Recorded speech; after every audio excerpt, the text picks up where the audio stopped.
Welcome to lesson 4.7, and this is using unit rates.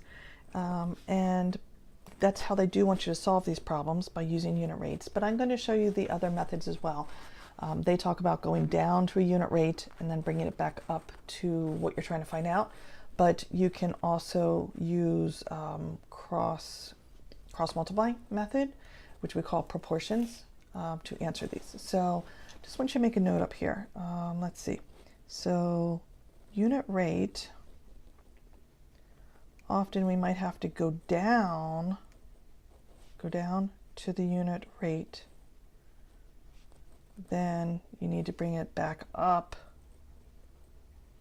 to the number that you're trying to find. You know, you have 3 out of the 4 numbers, so you're trying to find that 4th number, but you have to come up to that 3rd number. So go down, bring it back up to the number that you want.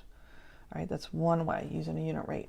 The other way, just thinking it as proportions, which can be, you can cross multiply, divide, cross multiply and divide. Or sometimes the proportions you can just go directly because you think of them as equivalent fractions, basically, if one goes into the other. So again, we talked about this earlier, some of the lessons. There's different ways to do this, and I will show you those different ways. You use what's best for you, what's easier. All right, so we have the Ciampi family traveling from Arizona to Texas. On the first part of the trip, they drove 500 miles in 10 hours. If they continue driving at the same rate, so that's important, we can only do this if they're driving at the same rate, how many hours will it take them to drive 750 miles? So we can use equivalent ratios to find the number of hours it will take the Ciampi family to drive 750 miles. You may need to find a unit rate before you can write equivalent ratios. This is the go down to come up part, which is what I'll show you. So down here, find equivalent ratios by using a unit rate. We write the ratio to compare the miles to the hours. So miles to hours, they gave us 500 miles in 10 hours. So, you know, if you label it over here instead of over there, that's fine. But if you want to put the labels on the outside when you're setting up a proportion, that's okay as well. Then we want to find this, how many hours in 750 miles. So the issue here is that 500 is not going to go directly into 750. I can't go directly like an equivalent fraction. So I'm going to go down to a unit rate. So really, I don't like how the book sets this up right now, because this part is, they're just not showing what this equals, but okay. So they're going to get a unit rate just on this side, which is here. All right, so this is the unit rate side. When they give the equals, this is not going to be the unit rate side. So 500 over 10, I need to divide top divided by bottom, which means I'm dividing by 10. And so 500 divided by 10, 5 divided by 1 is 5. I have a 0 here, I can subtract a 0 there, so I have 1 0 left over. So they went 50 miles in 1 hour. So I came down, divided, down to get to unit rate. Now I need to come back up to 750, so I'm going to multiply. So I have to ask myself, what 50 times what makes 750? And you can use your calculator. Remember, you can do inverse operation when you have that. If I take 750 divided by 50, all right, that's going to give me 15. That's what I'm multiplying by. So I took this, I took 750 divided by 50 to get my 15. So that's what I'm really multiplying by. So 50 times 15 gives me 750, 1 times 15. So my blank here is 15 hours. Okay, so it's going to take me 15 hours, or the Ciampi family, 15 hours to go 750 miles. All right. I'm not going to fill all this in over here. So I want to show you the other way of doing this. So let's say we're going to go back to the original. We had 500 miles and 10 hours. Now the key here, I mentioned this before, If miles is on top, I need to put miles on top, all right? If I'm going to set up proportions, top two need to be the same unit, bottom two need to be the same unit. Now I can do that cross multiply and divide thing. So multiply the diagonal that you have two numbers. So 750 times 10, and then I'm going to divide by my third number, which is 500, and we should get the same answer. So I'm going to pull up my calculator.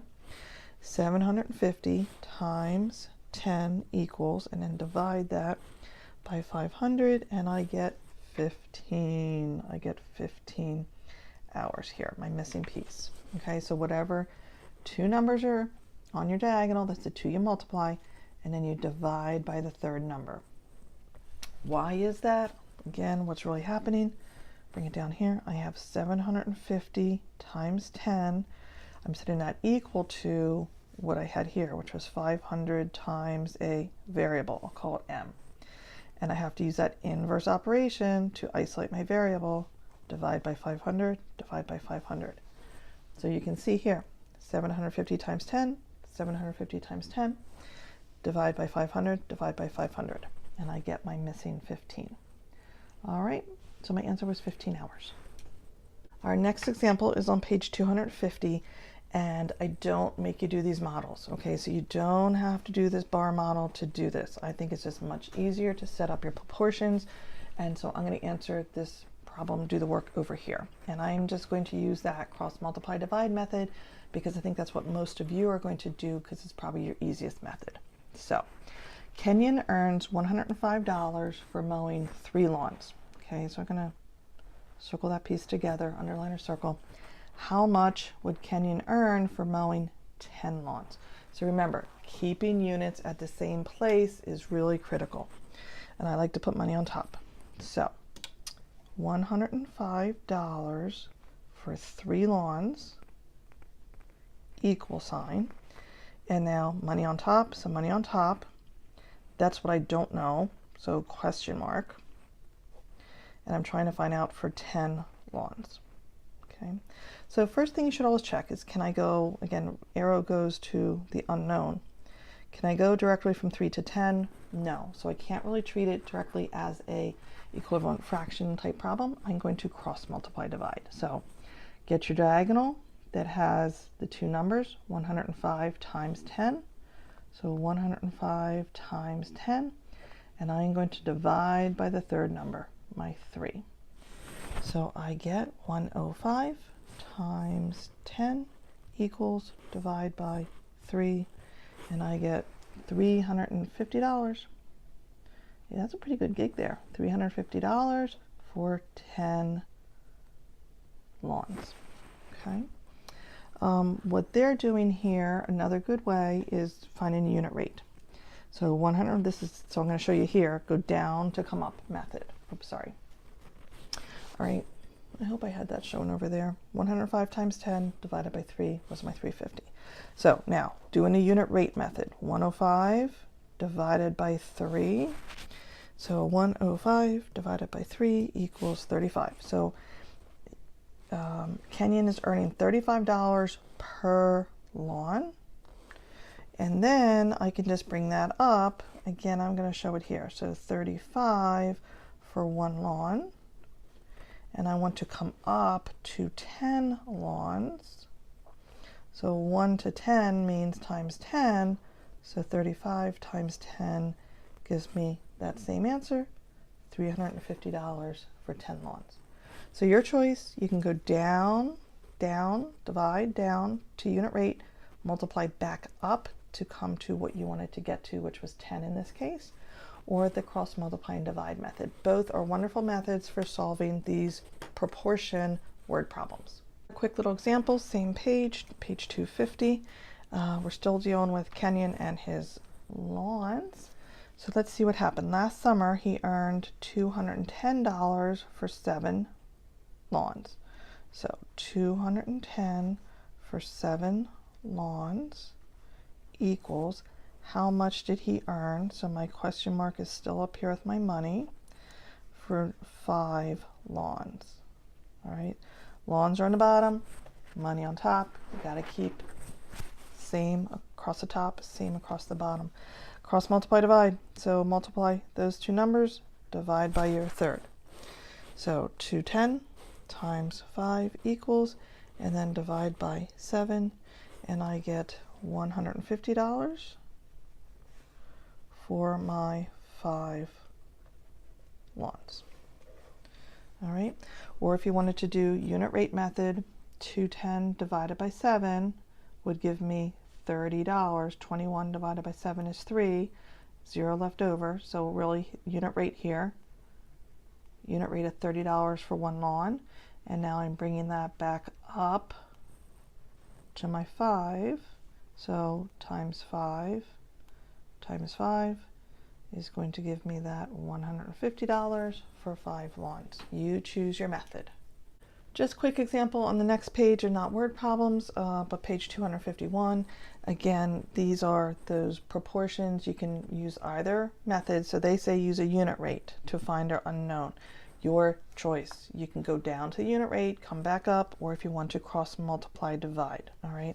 So normally, again, remember what I said. Draw your arrow to the unknown. Okay. And look first, can I do it as a proportion or as equivalent fraction? And I can't, because I can't go directly from 40 to 45 by multiplying or dividing by a whole number. So in that case, I'm going to multiply my diagonal. So 45 times 8, and then divide by the number that's by himself on that diagonal. So divide by 40. And so if I take my calculator, 45 times 8 equals, divided by 40, and I get 9. So my missing number was 9.